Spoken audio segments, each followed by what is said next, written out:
The smell hit before anything else. Thick, green, rotting alive. The kind of smell that meant something was always dying here, so something else could eat it. Dara Osei pressed her back against the bent hull of the Cerathes and looked out at the world that had caught them. The trees were walls, trunks wider than the ship's crew cabin, bark the color of old bruises, roots that spread 30 meters before disappearing into black water. The canopy above was so dense it turned afternoon into dusk. The air moved in slow, wet pulses like breathing. Vishari. Class 7 Jungle World. The survey file said, not suitable for extended surface habitation. Flooding cycles every 18 to 24 hours. Dara had read that file twice on the way down. She had also read the part that said the valley they were sitting in was a natural flood basin. Behind her, inside the tilted ship, she could hear Ren running numbers. His voice was low and precise, the way it always was when he was afraid but did not want to say so. Ren was Salvari, tall, pale, evolved on a cool, dry plain where the biggest threat was a bad wind season. He was Thebius xenobotanist in the survey division and had no idea how water behaved when it had nowhere to go. Boda was under the engine housing with his 4 arms, working 3 separate panels at once. Karathi, built like a stone pillar, evolved underground, deeply unhappy about the fact that the ceiling was now the sky. He kept his head down and focused on the repairs because looking up made his hands shake. Safi sat near the communications array, small and careful, running diagnostics with the focused calm of someone who believed that if the right buttons were pressed in the right order, everything would eventually be fine. She was Larathai, coastal, light-boned, adaptable in the way that animals near water learn to be. Of the 3 of them, she was Theon Dara worried about least. None of them had come outside yet. Dara crouched down and pressed 2 fingers into the soil near the root line. It gave immediately, not just soft, saturated. The water table here was close to the surface. She looked east and saw the spore cloud she had noticed from the air, a low yellow haze rolling through the undergrowth about 200 meters out, moving slow but moving. Ground level, lung level. She stood up and looked at the water already pooled around the base of the roots. Then she looked up. The canopy was 30 meters above, maybe 35. The lower branch saw the largest trees started at about 12 meters, thick enough to toke on, interlocked enough to build on. Up there the air would be different, moving. The spores stayed low. The flood stayed lower. She went back inside. Ren looked up from his calculations. I have been running probability models for the repair timeline. If Botu can restore partial engine function within 40 hours, and if the flooding does not exceed the lower cargo threshold, we may be able to— The flooding will exceed the lower cargo threshold, Doris said. Probably before morning. Ren paused. You cannot know that with certainty. I know what saturated ground looks like. I know what a flood basin smells like. She looked at all 3 of them. We need to go up. Into the canopy. Off the ground. Botu's head appeared from under the panel. Up. Up. I'm not going up, he said, and went back under the panel. Safi turned in her seat. The ship has survived the landing impact. It is structurally sound. The logical approach is to shelter in place and wait for the rescue signal to— The ship isn't a bowl, Doris said. Rainwater comes down the valley walls and has one place to go. This place. The floor of this ship will be underwater by morning. Ren looked at his data. Then he looked at the floor. Then he looked at Dara with the expression of someone who has just realized their numbers were built on a wrong assumption. How long do we have? He asked. Few hours. Maybe less if it rains again tonight. She did not wait for a vote. She picked up her kit, rope, folding blade, emergency tarp, the small pack she always kept ready because that was a habit formed over 15 years of field work on a planet that had Trieto kill her species for as long as her species could remember. She went back outside. She found the biggest tree in reach. She tested the bark with her knife. Firm, fibrous, good grip. She checked the root spread for stability. Then she looked up at the first branch, 12 meters above her head, and started climbing. Behind her, through the ship's hull, she heard Ren's voice, low, careful, talking to the others. She could not hear the words. She did not need to. She knew what uncertainty sounded like. She also knew it did not matter up here. Up here, there was only the bark under her hands and the branch getting closer and the sound of water beginning to move somewhere to the east. She climbed. By the time the first fat drops of rain hit the canopy above her, she was 12 meters up and already tying her first anchor not around a branch thick as her torso. She looked down through the leaves at the tiny, tilted ship below and the dark water beginning to spread across the valley floor like a slow exhale. Then she looked up at the rest of the canopy waiting above her and got back to work. Nobody noticed when she left. That was the part Ren kept turning over the next morning, standing ankle deep in brown water, holding his data tablet above his head, asked how the numbers might somehow change the situation. He had been arguing with Bodu about water displacement, and at some point during that argument, Dara had simply ceased to be in the room.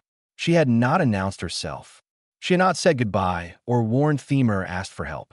She had taken her pack and gone, and the first they knew of it was when her voice came down from somewhere impossibly far above their heads at first light, calm as a weather report. "Come up. I built something. Bring the rope from the port emergency locker." Safi was already at the hatch, looking up. 30 meters of trunk rose above her, rough bark disappearing into leaf cover.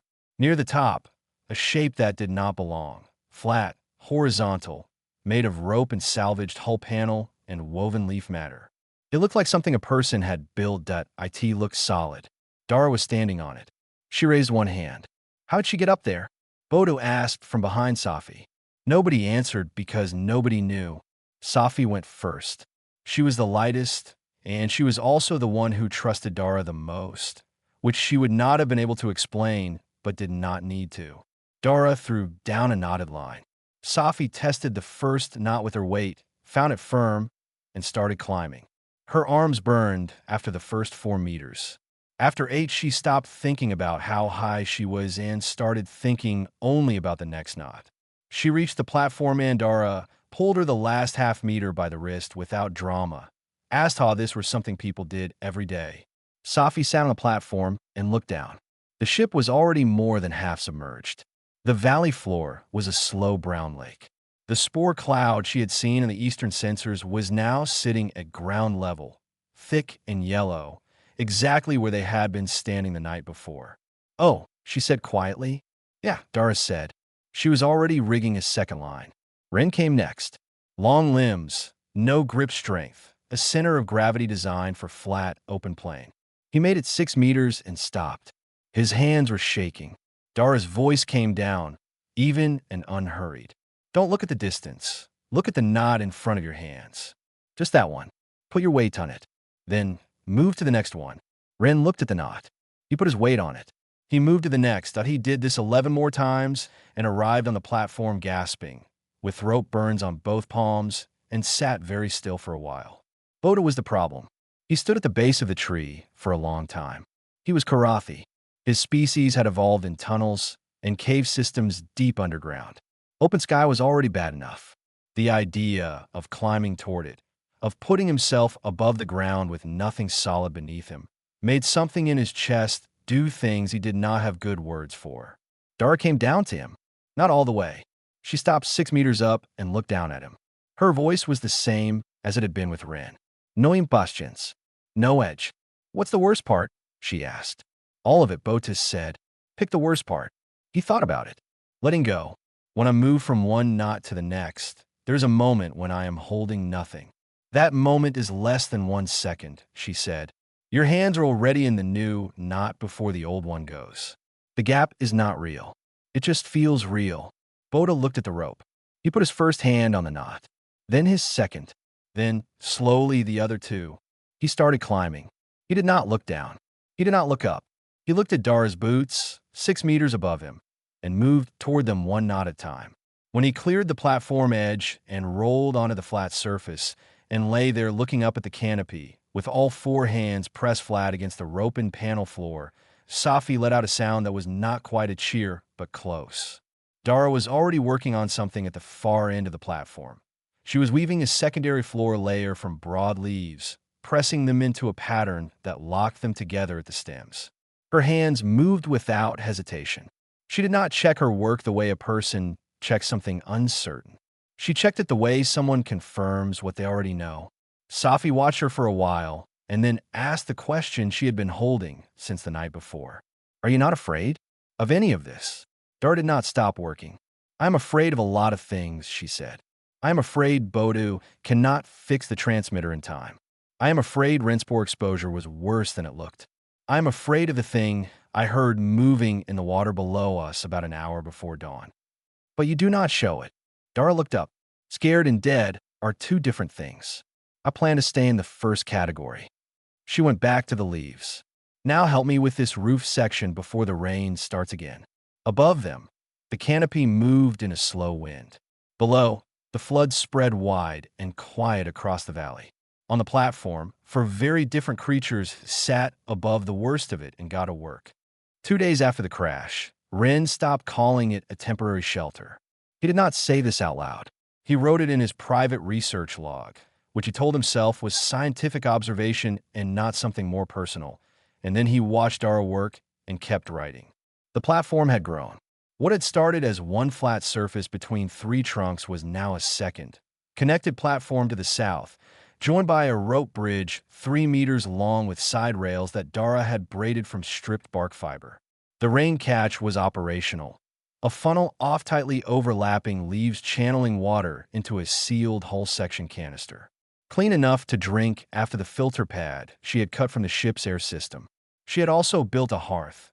Fireproof hull tiles from the engine nacelle laid flat. A small chimney of shaped bark, a vent that pulled smoke up and out through a gap in the leaf cover. It barely smoked at all. Ren had not thought of any of these things. He had been calculating rescue timelines. Bodo had been working on the transmitter. Safi had been monitoring the spore levels below. All of them had been doing their jobs, which were in a sense the wrong jobs. Dara had been doing the job that none of them knew needed doing. 14 days. That was what the transmitter told them, once Boda got it running on day 3. 14 days before the nearest rescue ship could reach Vashari. Dara's response was to start building hanging shelves. For samples, she told Ren, when she saw him watching her lash the first shelf to a trunk beside the hearth. You've been keeping those specimens in your coat pocket. They'll degrade. Ren looked down at his coat pocket. She was correct. He had 6 plant specimens folded in a cloth pouch, already starting to wilt. He moved them to the shelf, arranged them in the order he had collected them, and found himself standing there for a while, just looking at the structure around him. The rope lines, the leaf panels, the small orange flame in the hearth pushing warmth out across the platform. The sound off the rain catch dripping steadily into the canister. It did not look like survival. It looked like a place someone lived. On the 4th day, the Sky Hunter came. They heard it before they saw it, a low, flat sound like a sheet off metal in wind, moving fast. Then it was there, wide-bodied, dark-winged, circling below the canopy ceiling at the level of the platform. Something between a hunting bird and a ray, with flat eyes that caught the light in a tail that ended in a barbed hook. It was large enough to carry Safi without effort. It circled once and then angled in. Safi pressed back against the trunk. Boda grabbed a hull rod. Ren reached for his tablet, which was not useful, but was what his hands knew how to hold. Dara stepped to the edge of the platform. She did not grab anything. She raised both arms out to her sides, making herself as wide as possible. She had a piece of salvaged hull panel in one hand, and she hit it with the flat of her palm. Once hard. The crack of it jumped out through the canopy. Then she held still, arms out, eyes on the creature, not moving. The Sky Hunter pulled up 2 meters from the platform edge. It beat its wings once, its flat eyes fixed on Dara. Dara did not move. She looked back at it without blinking. For a moment, nothing happened. Then the creature tilted sideways, caught an air current, and swung away in a wide arc. It disappeared into the upper canopy. The flat sound faded. Bodu was still holding the hull rod. How did you know that would work? I did not know, Dara said, lowering her arms. I made an educated guess based on how ambush predators react to confident body language. Most of them want easy targets. When something does not act easy, they reconsider. What if it had not reconsidered? Dara set the hull panel down. Then we would have needed the hull rod. She went back to work. That evening, Bodo asked the question he had been sitting with since the first morning. He asked it while Dara was showing him how to tie a proper load-bearing knot, a thing he had agreed to learn because a platform needed maintenance, and he was the one with 4 hands. "How did your people learn all this?" he said. "Climbing, building, reading animals. All of it." Dara worked the rope through the loop and pulled it firm. "Earth taught us. The planet is very old, and it was not gentle. We had to learn or we died. Most of the learning happened the second way first." Bodo was quiet, working the knot. Then, "Your world sounds like it hates you." Dara looked at the canopy above them, at the last gray light coming through the leaves, at the small orange glow of the hearth behind them. "Yeah," she said. "We kind of love it anyway." Bodo had no answer for that. He finished the knot. It was not perfect, but it was close, and Dara told him so, and he tied it again until it was. In his log that night, Ren wrote 3 new species descriptions, 2 behavioral observations on the Sky Hunter, and 1 note that had nothing to do with botany. It said, "She is not surviving this place. She is howling at what she is made of." He left that entry untitled, which he never did. The storm did not announce itself. One moment the canopy was still. The next, the upper leaves were thrashing sideways, and the light went the color of old iron, and the wind hit the platforms like something that had been holding its breath for days, and finally let go. Ren was asleep. Bodo was in the middle of a repair on the rain catch bracket. Safi was recording her canopy bird logs when the first gust tore her notes from her hands and sent them spiraling down into the dark. Dara was already moving. She did not shout. She pointed Botu at the east rope line, Safi at the south anchor, and she took the north face herself, the side that was taking the wind full on, where the main platform connection to the trunk was working against a lateral load it had not been designed for. She had her knife out and new line in her hands before the second gust hit. She worked with her body pressed flat against the trunk, lashing the secondary brace in loops that pulled tight with the wind rather than against it. Her hands moved fast and certain in the dark. Ren woke to the platform shaking. He came out of his sleeping Roland found chaos and found Dara in the middle of it and did the only thing that made sense to him. He went to where she was and asked what she needed. She handed him the line and without looking up. "Hold this. Don't let it run. When I say pull, pull." He held it. She rigged. When she said pull, he pulled. He did not know what the line was doing in the larger structure. He did not need to know. She knew.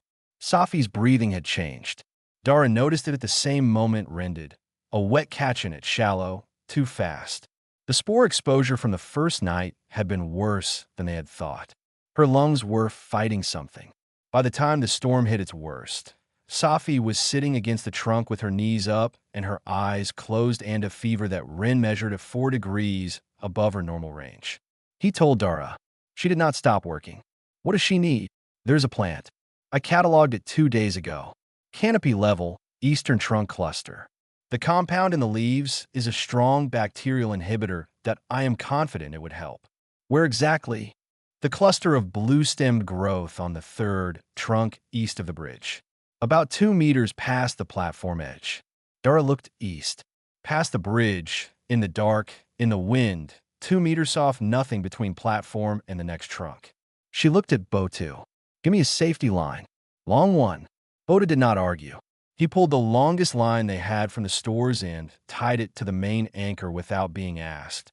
And when Dara took the other end and clipped it to her harness, he put his 4 hands onto the anchor side and planted his feet. He would not let it run. Not a centimeter. She went out along the bridge. The wind pushed her sideways. She leaned into it and moved slowly, hand over hand on the rail line. At the far end, she stepped off onto the 3rd trunk's root brace, a narrow thing, slick with rain. She found the blue-stemmed cluster exactly where Ren had said. She pulled 3 full handfuls, stuffed them into her chest pocket, and came back. On the bridge, the worst gust of the night hit. The south platform section tore at its forward lashing and swung out. A full panel, ropan leaf and hull material, dangling on one line over 30 meters off dark air. Dara caught the trailing rope one-handed on her way past, looped it around the bridge rail, and kept walking. She was back on the main platform in 90 seconds. Ren had the leaves processed into a compress within 10 minutes. Safi's breathing steadied before dawn. The storm broke at first light. The canopy went still.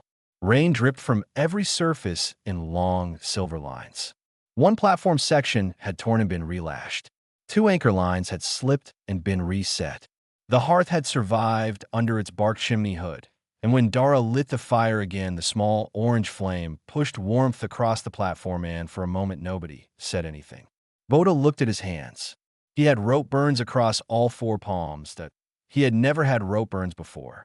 He had never done anything with his hands that left marks on them. "Does it stop?" he asked Dara.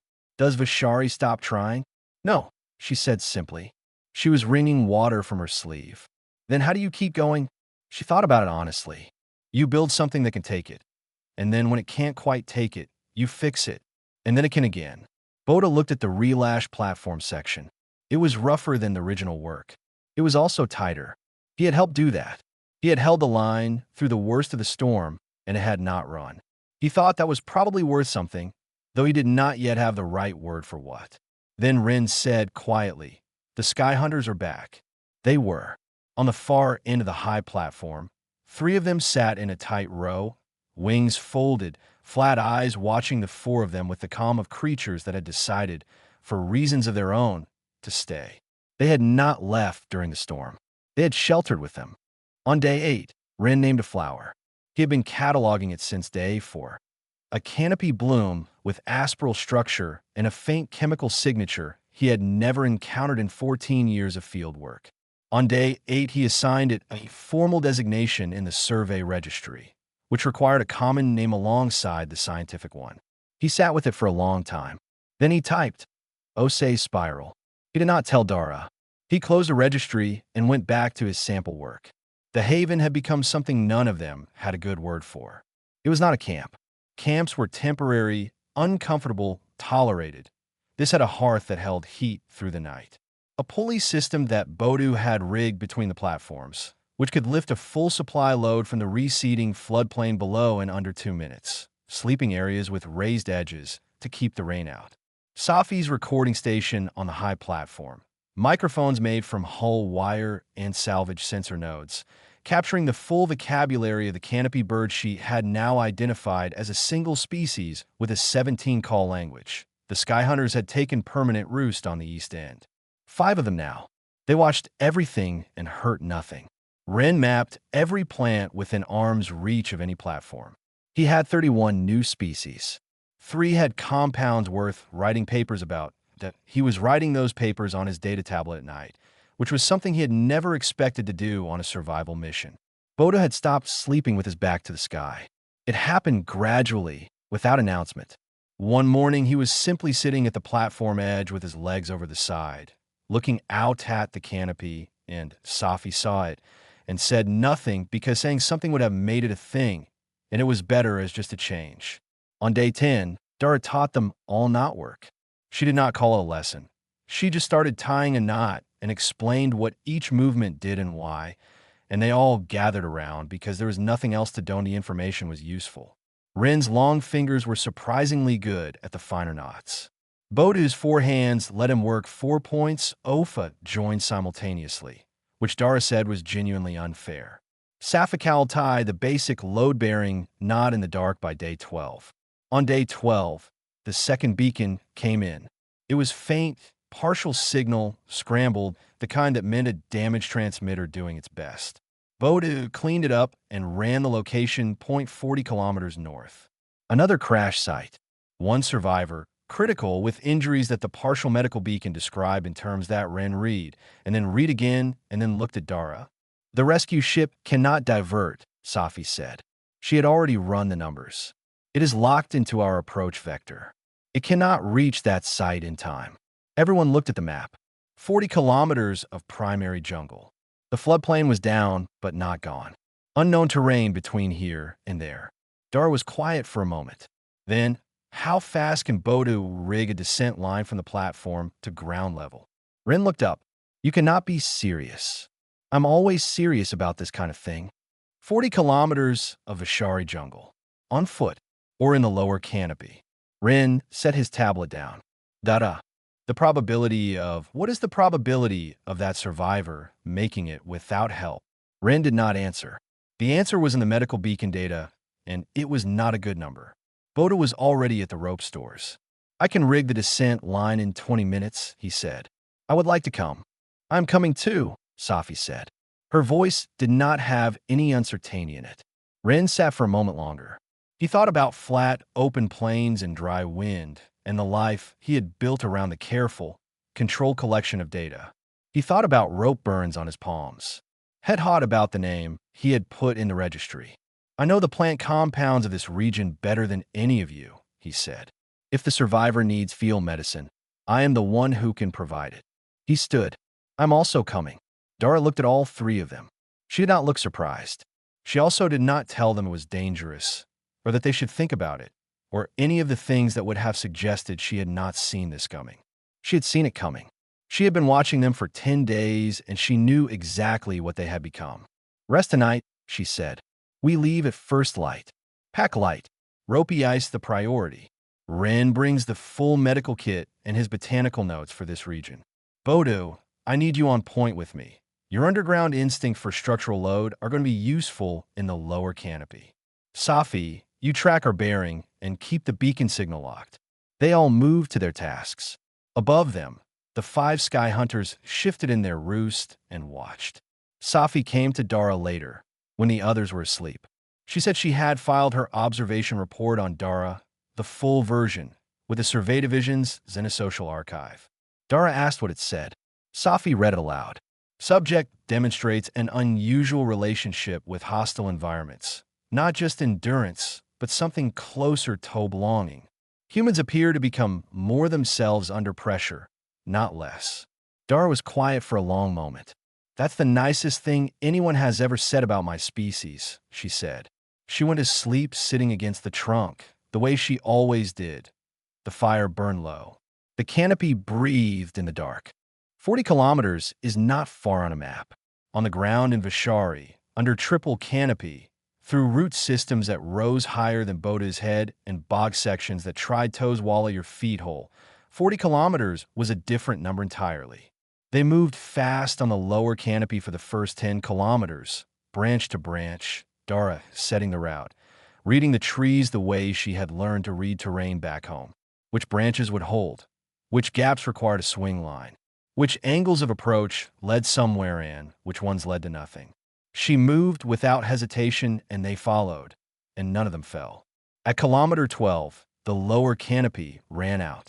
A wide flood-cut gap in the trees, maybe 40 meters across, still half filled with brown water. No way around without losing hours they did not have. Boda looked at the gap. He looked at the water. He looked at Dara. She was already measuring the anchor points with her eyes. There is a trunk on each side at the right height. I can rig a traverse line that IT will hold 2 at a time if we go slow. I will go last, Botas said immediately. He did not explain. He did not need to. If the line held 4 crossings, the rest of them would already be safe when he found out. It held 5.